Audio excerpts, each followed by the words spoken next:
ایک فقیر تھا، ملنگ درویش، اللہ کا بندہ. اس کی عادت یہ تھی کہ اپنے ڈیرے پہ آنے والوں کو کھلاتا، ان کو پلاتا، ان کی ضروریات کا خیال رکھتا، لیکن کو مالی آسودگیاں نہیں تھی. ہوتا یہ تھا کہ بعض اوقات لوگ آتے تو ادھار لے کر کے وہ لوگوں کو کھلا دیتا. خیر، چونکہ فقیر کا مزاج یہ ہوتا ہے کہ لوگ آئیں اس کے ڈیرے سے کھائیں. بابا بلے شاہ نے بھی کہا تھا نا، اٹ کھڑک کے دکڑ وجے تتا ہووے چلا، آن فقیر کھا کھا جاون راضی ہووے بلا.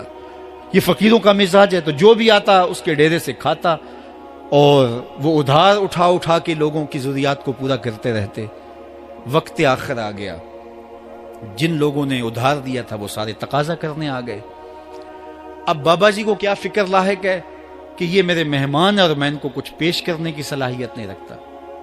ایک بچہ تھا، وہ کچھ سامان بیچ رہا تھا، پتیسا بیچ رہا تھا یا کوئی اور چیز بیچ رہا تھا. اس نے گلی سے گزرتے ہوئے آواز لگائی، خادم کو کہا سے بلا کے لاؤ. کہا تم بیچ رہے ہو تو میرے مہمانوں کو کھلا دو. بچہ بڑا خوش ہوا کہ میں سارا دن گلیوں میں گھوم کے یہ پتیسا بیچنا تھا، اب یہ ایک جگہ ہی سارا فروخت ہو گیا تو یہ تو موج لگ گئی، میں جلدی گھر چلا جاؤں گا، میری ماں خوش ہوگی. تو سارا ان مہمانوں کو کھلا دیا گیا. اور اس کے بعد کہا بابا جی پیسے؟ کہا تم بیٹھ جاؤ، جب ان کو ملیں گے تو تجھے بھی مل جائیں گے. وہ بیٹھ گیا، 2 4 10 منٹ بیٹھا تو بچہ تھا پھر کھڑا ہو گیا، بابا جی پیسے؟ کہا جب ان کو ملیں گے تو تجھے بھی مل جائیں گے.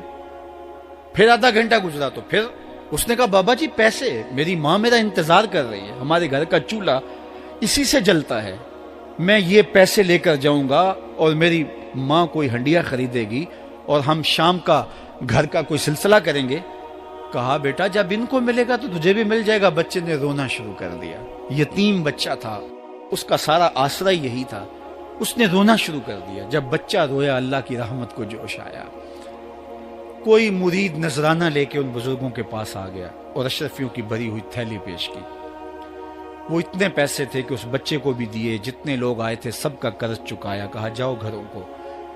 تو سب نے کہا بابا جی ہم صبح سے بیٹھے ہوئے تھے تو یہ نذرانہ دینے والا صبح سے نہیں آیا تو اب کیسے آ گیا؟